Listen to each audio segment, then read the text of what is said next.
Minecraft is a game all about creativity and exploration. If you want to build something, the game gives you endless tools to make it happen. If you want to explore, you have to choose a mode of transportation to get yourself around. A lot of the time, walking is enough to get by, but the Minecraft world is without any exaggeration enormous. If you want to go long distances, you will definitely need something faster. With the existence of Elytras in the game, nearly every other mode of transportation becomes obsolete. The Elytra is simply too OP compared to anything else. Options like ice boating or minecarts may seem like viable alternatives, but both come with major drawbacks. Ice boating requires massive setup, and while minecarts with a max speed of just 8 blocks per second often aren't even worth the effort. In some cases, you're better off just walking. Most transportation options were added to the game prior to the Elytra and haven't been updated ever since. If it wasn't obvious already, Minecraft has a serious transportation problem. In this video, I'm going to try and fix that, and there are only really two ways to approach it: either nerf the Elytra or buff everything else. Since I don't want to ruin something as fun and iconic as the Elytra, I've instead decided to upgrade the other transportation methods to make them truly viable even in the end game. It's a shame that these systems get completely ignored after a certain point,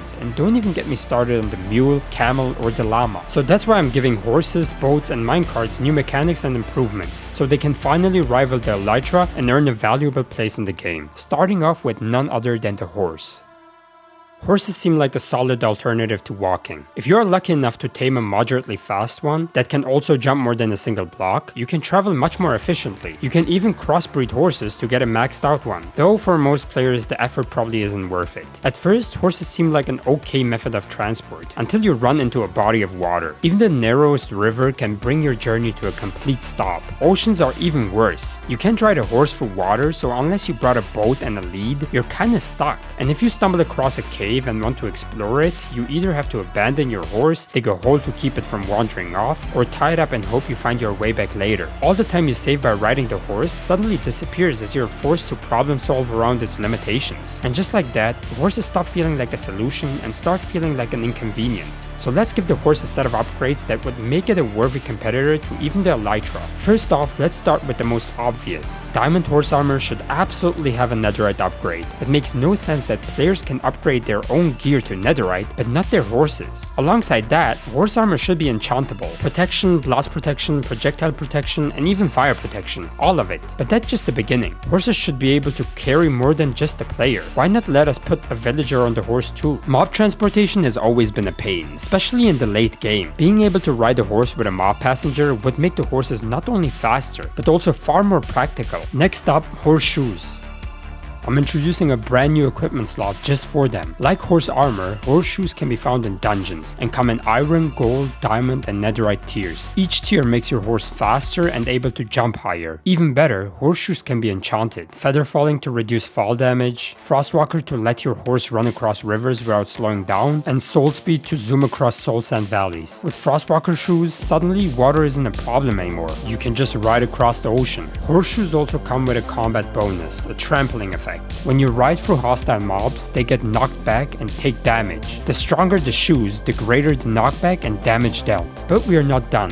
Horses now have improved terrain handling. They can slowly swim through water instead of sinking, so you no longer have to dismount and panic every time you fall into a river or lake. They also handle forests much better. Horses can now clip through leaves horizontally while moving, allowing you to ride through the dense forest without constantly getting stuck. And don't worry, they can still stand on top of leaves, so you won't fall through trees when going over a dark oak forest. But what about convenience? Horses are often a burden once you've reached your destination. You leave them tied to a fence and then forget where you parked. That's where the goat horn comes in. Right-clicking your horse with a goat horn links it to the horn. After that, simply right-click the horn anywhere and your horse instantly appears beside you, no matter where you are. You can now also throw an ender pearl to teleport the horse with you. And finally, the biggest, boldest, and probably most controversial change of all: wings on a horse.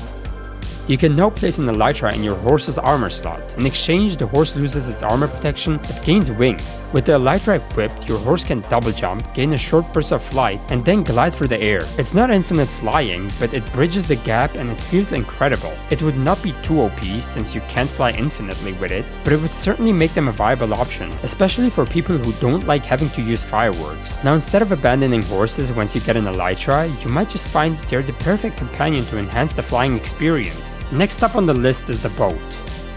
Now boats in Minecraft aren't bad, in fact they're pretty solid, especially with the recent addition of leashable boats. They get the job done efficiently. They're cheap, easy to craft, and accessible to everyone. For most players, boats are more than enough to cross oceans. But let's be honest, boat rides are kind of boring, so instead of just tweaking their mechanics, I wanted to make boats not only better, but more exciting. Let's start with functionality. Introducing the bubble jump mechanic. If you place soul sand deep underwater and ride your boat over the bubble column it creates, your boat will be launched into the air. The deeper the soul sand, the higher the launch. This adds a new layer of creativity and movement to water travel. Next up, customization.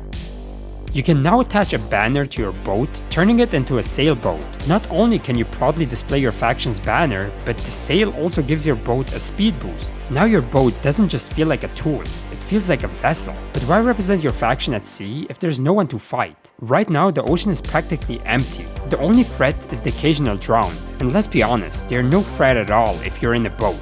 So I decided to fix that too. Introducing Illager pirates.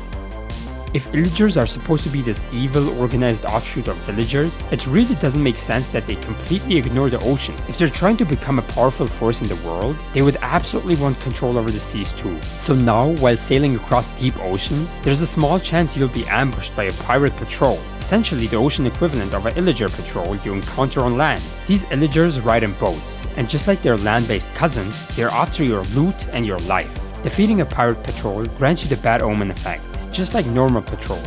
If you approach a buried treasure chest while having bad omen, a pirate ambush is guaranteed. Much like villager raids, pirate attacks come in waves. Get it? Waves? Ocean waves?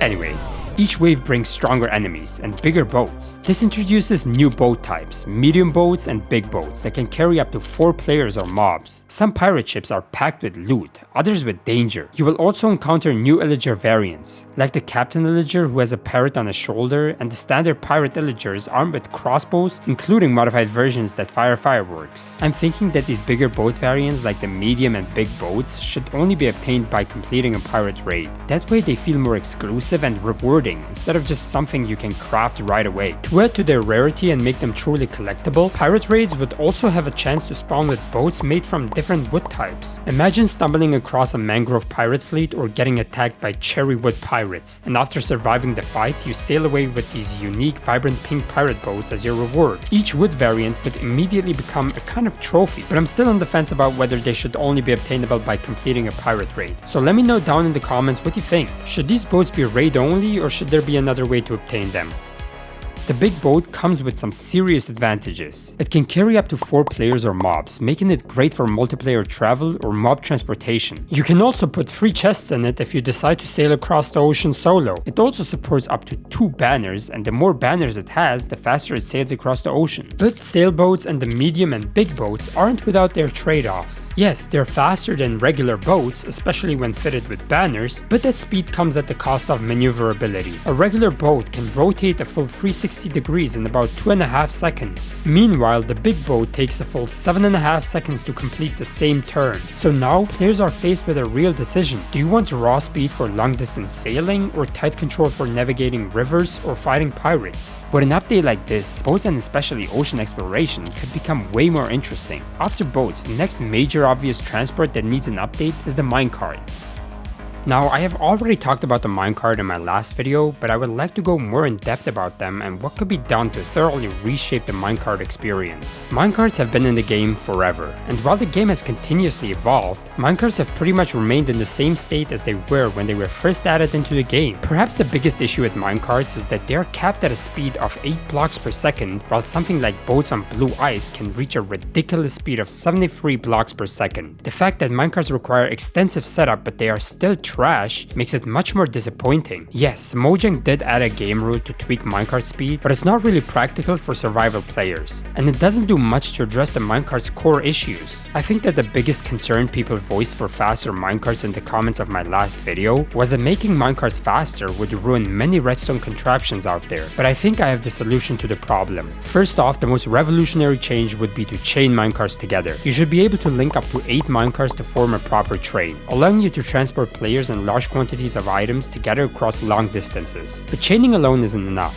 That's why we also need to increase their top speed from 8 blocks per second to 48. Suddenly they're not just viable, but they're competitive. Next, add an acceleration meter to the minecart, a simple UI element that replaces the XP bar, similar to how it works when riding a horse. This meter would allow players to set and maintain a fixed speed. You would just hold down W briefly to accelerate to your desired speed, then release the key, and the minecart would continue moving at that pace automatically. And here's the important part. Minecarts only change speed when the player interacts with them. Existing redstone contraptions remain untouched. If you never touch the acceleration meter, your minecart will still move at the old 8 blocks per second. But let's be real, while old minecarts would more or less be untouched, relying on players to manually set the speed of every new minecart isn't exactly reliable, especially when it comes to hopper minecarts, which you cannot really change the speed of manually. Redstone machines often need to move at exactly 8 blocks per second to stay in sync, and any disruption could end up ruining the whole contraption. That's why I'm adding a brand new block, the copper rail.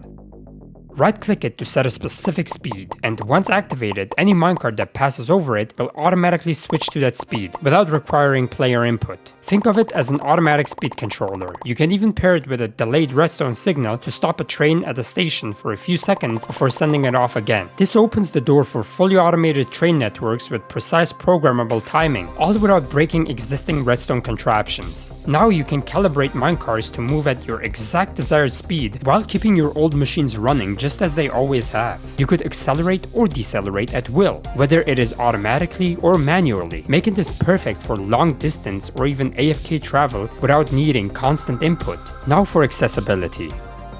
Rail crafting needs an update. You now get 16 powered rails instead of 6 and 32 regular rails instead of 16. This makes building tracks more accessible and less grindy, especially in early survival. And finally, let's rework the furnace minecart. Instead of the furnace minecart, replace it with the blast furnace minecart. This new variant would run on any fuel, including lava buckets, and come with a fuel meter for easy tracking. Just attach it to the front of your train and it powers everything behind it without the need for powered rails. But if you do use powered rails, you can push the speed even further, up to 64 blocks per second. With a few key changes, minecarts could once again become one of the most exciting and customizable transportation systems in Minecraft.